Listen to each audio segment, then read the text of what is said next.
എനിക്ക് പിന്നെ കാണുന്ന ഈ ചെറിയ ബസ് കണ്ടോ, ഇപ്പോഴും ഇത്തരം ചെറിയ ബസ്സുകൾ പ്രൈവറ്റ് ബസ്സായിട്ടും റൂട്ട് ബസ്സായിട്ടും ഒക്കെ ഓടുന്നുണ്ടോ എന്ന് സംശയിക്കുന്നവരായിരിക്കും നമ്മൾ പലരും.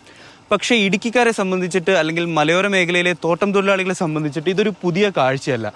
അല്ലെങ്കിൽ ഇതവരുടെ ഒരു ജീവിതത്തിൻ്റെ സ്പന്ദനമായി മാറിയൊരു വണ്ടികളാണ് ഇത്തരം ചെറിയ വണ്ടികൾ. പല റൂട്ടിലും ഇത്തരം ചെറിയ വണ്ടികൾ നമുക്ക് കാണാൻ കഴിയും. ഇന്നിപ്പോൾ ഞാനുള്ളത് ധർമാവാലി പെരിയാർ റൂട്ടിലെ ബസ്സിലാണുള്ളത്.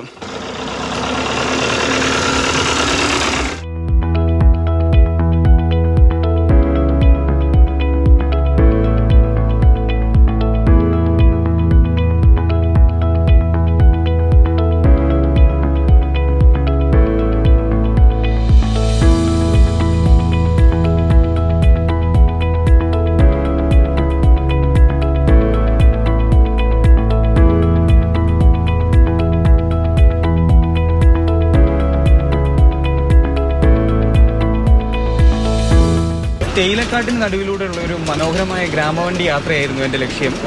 പക്ഷെ ഞാൻ യാത്ര ചെയ്തത് സ്കൂൾ ബാഗും തൂക്കി ഞാൻ സ്കൂളിൽ പൊയ്ക്കൊണ്ടിരുന്ന എൻ്റെ മനോഹരമായ കാലത്തിലേക്കാണ്.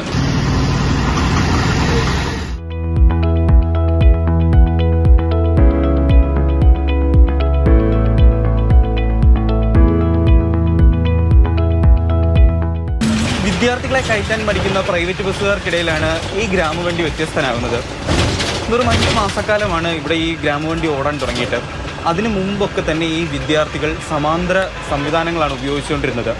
ഈ വിദ്യാർത്ഥികളൊക്കെ തന്നെ ആകട്ടെ തേയിലത്തോട്ടത്തിലും മറ്റും ജോലി ചെയ്യുന്ന സാധാരണ തൊഴിലാളികളുടെ മക്കളാണ്.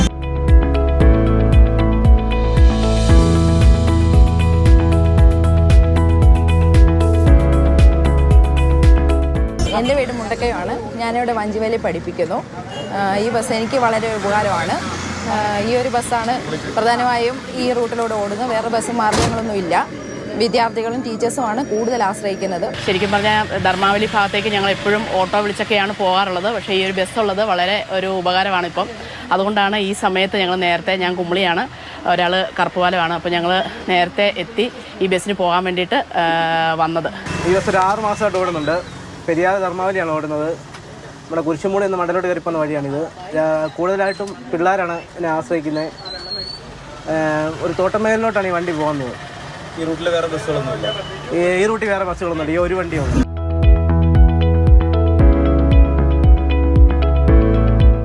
ഈ റൂട്ടിലേക്ക് ഒരു ബസ് സർവീസ് വരാൻ കാരണം എന്താണെന്ന് വെച്ചാൽ, ആ നാട്ടിലെ ജനങ്ങൾ അവിടെ നിന്ന് ധർമാവലിയിൽ നിന്ന് വണ്ടിപ്പെരിയാറിലേക്ക് വരണമെങ്കിൽ 60 രൂപയും തിരിച്ചു പോകണമെങ്കിൽ 70 രൂപയായിരുന്നു അവർ ഓട്ടോയ്ക്ക് പേ ചെയ്തുകൊണ്ടിരുന്നത്. അങ്ങനെ വന്നപ്പോഴത്തേക്ക് നാട്ടുകാരുടെ ആവശ്യപ്രകാരം ആണ് നാട്ടുകാർ നേരെ വന്ന് മുബാറക് ഓണേഴ്സിനെ കണ്ടു. അവർ പറഞ്ഞു ശരി, ഒരു വാഹനം പെർമിറ്റാക്കി തരാമെന്ന് പറഞ്ഞ് നാട്ടുകാരുടെ ആവശ്യപ്രകാരമാണ് ഈ വാഹനം ധർമാവലിക്ക് സർവീസ് ആരംഭിച്ചത്. ഇത് ലാഭം പ്രതീക്ഷിച്ചുള്ളൊരു സർവീസല്ല, ജനങ്ങൾക്ക് പക്ക സേവനമാണ്. എസ്റ്റേറ്റ് മേഖലയിൽ കൂടെ റോഡ് വീതികൾ തീർത്തും കുറവാണ്. അതിലേക്കൂടെ കയറി പോകാനും അവർക്ക് അവരുടെ വാഹനങ്ങൾ ഇപ്പോൾ ഓപ്പോസിറ്റ് ഒരു വണ്ടി വന്നാൽ കൂടെ സൈഡ് കൊടുക്കാൻ അല്ലെങ്കിൽ വണ്ടി തിരിക്കാനൊക്കെ പറ്റിയ ചെറുവാഹനങ്ങൾക്കേ പറ്റുള്ളൂ. ലോങ് ചേസ് വാഹനങ്ങൾ പോയി കഴിഞ്ഞാൽ അത് നടക്കില്ല. അതുകൊണ്ടാണ് മാക്സിമം എസ്റ്റേറ്റ് മേഖലയിൽ കൂടെ ചെറുവാഹനങ്ങൾ കൊടുക്കുന്നത്. വെറും 7 കിലോമീറ്റർ ദൂരത്തിന് മുകളിൽ മാത്രമാണ് ഈ ബസ് യാത്ര ചെയ്യുന്നത്. എന്നാൽ ഇതിനെ ആശ്രയിക്കുന്നത് ഒട്ടനവധി ആളുകളാണ്. ഈ ആളുകളുടെ ഒക്കെ തന്നെ ഒരു ദിവസം ആരംഭിക്കുന്നതും അവസാനിക്കുന്നതും ഈ ബസ്സിലെ യാത്രയിലൂടെയാണ്. പവിക്കൊപ്പം നിതിൻ തോമസ്, മാതൃഭൂമി ന്യൂസ്, കുമളി. എസ്റ്റേറ്റിലൂടെയുള്ള ഒരു കുഞ്ഞു ബസ്സിലെ യാത്ര കാഴ്ചയാണ് നമ്മൾ കണ്ടത്. നമ്മൾക്കൊക്കെ ഇത്തരം അനുഭവങ്ങൾ ഉണ്ടായിരിക്കും അല്ലേ? പാട്ടൊക്കെ കേട്ട് രാവിലത്തെ ചിലപ്പോൾ ഭക്തിഗാനങ്ങളായിരിക്കും ഇടുക, അതല്ല കുറച്ച് കഴിയുമ്പോൾ സിനിമാ ഗാനങ്ങളൊക്കെ ഇട്ടല്ലേ. അപ്പോൾ ഇടുക്കിക്കാരുടെ അവരുടെ പ്രിയപ്പെട്ട മിനി ബസ്സിന്റെ കാഴ്ചകളാണ് നമ്മൾ കണ്ടത്. നിതിൻ തോമസ് ഉണ്ട് നമുക്കപ്പം കൂടുതൽ വിവരങ്ങൾ പങ്കുവയ്ക്കാനായിട്ട്.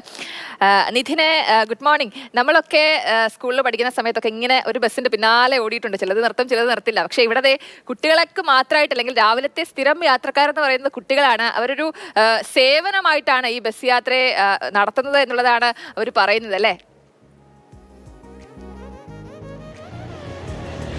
ഞാനിപ്പോൾ ഈ തന്നുകൊണ്ടിരിക്കുന്ന ലൈവ് എനിക്ക് ആ ബസ്സിൽ നിന്ന് തരണമെന്നായിരുന്നു ജയലക്ഷ്മി ആഗ്രഹം. പക്ഷേ അതിന് പ്രധാനമായിട്ടും 2 തടസ്സങ്ങളായിരുന്നു ഉണ്ടായിരുന്നത്. അതായത് ഒന്ന് എന്ന് പറയുന്നത് ഇതൊരു തോട്ടം മേഖലയിലൂടെയാണ് വരുന്നത്. അതുകൊണ്ട് തന്നെ ഇൻ്റർനെറ്റിൻ്റെ സൗകര്യമൊക്കെ വളരെ കുറവാണ്. നമുക്ക് ബസ്സിനുള്ളിൽ നിന്ന് ലൈവ് എടുത്താൽ തന്നെ അത്ര വ്യക്തമായിട്ട് നമുക്ക് എടുക്കാൻ സാധിക്കില്ല.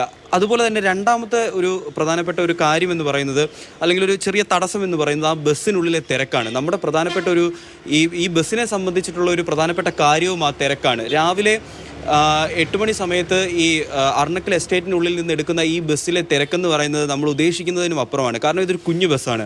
ആ എസ്റ്റേറ്റിനുള്ളിലകത്തൂടെയൊക്കെ ഓടണമെങ്കിൽ അത്തരത്തിലുള്ള ഒരു കുഞ്ഞു ബസ്സിനെ സാധിക്കത്തുള്ളൂ. പക്ഷേ ഈ കുഞ്ഞു ബസ്സിനെ ആശ്രയിക്കുന്നത് 100 കണക്കിന് വിദ്യാർത്ഥികളാണ്. ആ അർണക്കൽ എസ്റ്റേറ്റിൽ നിന്ന് ഇറങ്ങി വരുന്നിടത്ത് 2 സ്കൂളുകളുണ്ട്. ഒന്ന് എസ്റ്റേറ്റിൽ നിന്ന് താഴേക്ക് വരുന്ന വഴിക്കും അതുപോലെ തന്നെ വണ്ടിപ്പെരിയാറിലും. ഈ അർണക്കൽ എസ്റ്റേറ്റിൽ നിന്ന് വണ്ടിപ്പെരിയാർ വരെയുള്ള ദൂരം എന്ന് പറയുന്നത് 7 കിലോമീറ്ററിന് മുകളിൽ മാത്രമാണ്. പക്ഷേ ഈ 7 കിലോമീറ്റർ ദൂരം എന്ന് പറയുന്നത് പൂർണ്ണമായിട്ടും എസ്റ്റേറ്റിനുള്ളിലൂടെ കടന്നു വരുന്ന വഴിയാണ്. അതേപോലെ തന്നെ ചെറിയ വഴിയാണ്, വലിയ വണ്ടികൾ ഓടത്തില്ല. അപ്പോൾ അങ്ങനെയൊക്കെയുള്ള തടസ്സങ്ങളുണ്ട്. അതുപോലെ തന്നെ ഈ എസ്റ്റേറ്റിനുള്ളിൽ താമസക്കാരെന്ന് പറയുന്നത് മൊത്തം തൊഴിലാളികളാണ്. എസ്റ്റേറ്റിനുള്ളിലെ തൊഴിലാളികൾ അല്ലെങ്കിൽ കൂലിപ്പണി ചെയ്യുന്ന തൊഴിലാളികൾ, സാധാരണക്കാരായ ആളുകളാണ്.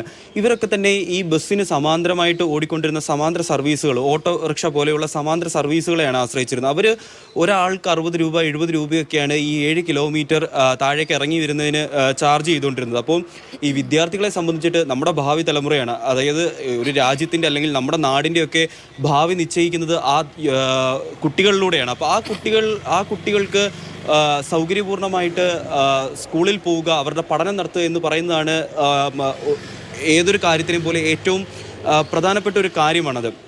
അപ്പോൾ അതിന് സാധിക്കാത്തൊരവസ്ഥയായിരുന്നു. അങ്ങനെയാണ് ഒരു 6 മാസം മുൻപ് ഇവർ ഈ മുബാറക്ക് എന്ന് പറയുന്ന ബസ്സിൻ്റെ ഓണർമാരെ പോയി കാണുകയും അതുപോലെ തന്നെ സംസാരിക്കുകയും ചെയ്യുന്നത്. ആ 6 മാസം മുമ്പ് ഈ റൂട്ടിലൂടെ ഈ കുഞ്ഞു ബസ് ഓടിച്ചപ്പോൾ വലിയൊരു സ്വീകരണമൊക്കെയാണ് ഈ ബസ്സിന് നൽകിയത്. ഇപ്പോൾ ജനങ്ങൾക്ക് ഏറ്റവും പ്രിയപ്പെട്ട ബസ്സായി മാറിയിരിക്കുകയാണിത്. ഇത് അർണക്കൽ എസ്റ്റേറ്റിൽ നിന്ന് രാവിലെ വരുന്ന ഒരു ട്രിപ്പും അതേപോലെ തന്നെ വൈകുന്നേരം തിരികെ പോകുന്ന ഒരു ട്രിപ്പും അർണക്കൽ എസ്റ്റേറ്റിലൂടെയുള്ള ഈ ഒരു മുബാറക്ക് ബസിന്റെ യാത്ര, അതിലെ കാഴ്ചകളൊക്കെയാണ് ഞങ്ങൾ കണ്ടത്. അപ്പോൾ അതെന്തായാലും ആ കുഞ്ഞുങ്ങളെ സംബന്ധിച്ച് വലിയൊരു ആശ്വാസമാണ്. കാരണം കുറച്ച് തിരക്കുണ്ട് എങ്കിൽ കൂടി സ്ഥിരം ഒരു ബസ് ഉണ്ടല്ലോ അവർക്ക് വേണ്ടിയിട്ടല്ലേ, അതൊരു സേവനമായിട്ടാണ് നടത്തുന്നത് എന്നുള്ളതാണ് ഡ്രൈവറും കണ്ടക്ടറും ഒക്കെ പറയുന്നത്.